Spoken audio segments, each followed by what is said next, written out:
இலக்கணம் PYQ தான் பார்த்துட்டு இருக்கோம். இந்த கொஸ்டின் பாருங்க. சால தவ முதலிய உரிச்சொற்களின் பின் வல்லினம் மிகுமா மிகாதா, சில இடங்களில் வரும் சில இடங்களில் வராது அப்படின்னு சொல்லி கொடுத்துருக்காங்க.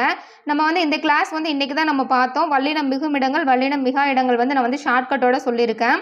சரிங்களா? இது வந்து பழைய ஷார்ட்கட்டு, யூடியூப்லலாம் இந்த ஷார்ட்கட் இதுதான்.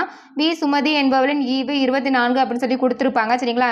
நீங்கள் இதை ஃபுல்லாக ஞாபகம் வச்சுக்கிறதுக்கு நீங்கள் வெறும் 1 2 3 4 அதை ஞாபகம் வச்சுக்கிட்டாலே போதுமானது. சரிங்களா? 1 2 3 4 இதுலேயே வந்து கிட்டத்தட்ட 10 பாயிண்ட்ஸ் கிட்டையும் வந்து நான் வந்து சொல்லியிருப்பேன் ஷார்ட்கட்டோட. பார்க்காதவங்க போய் பாருங்கள்.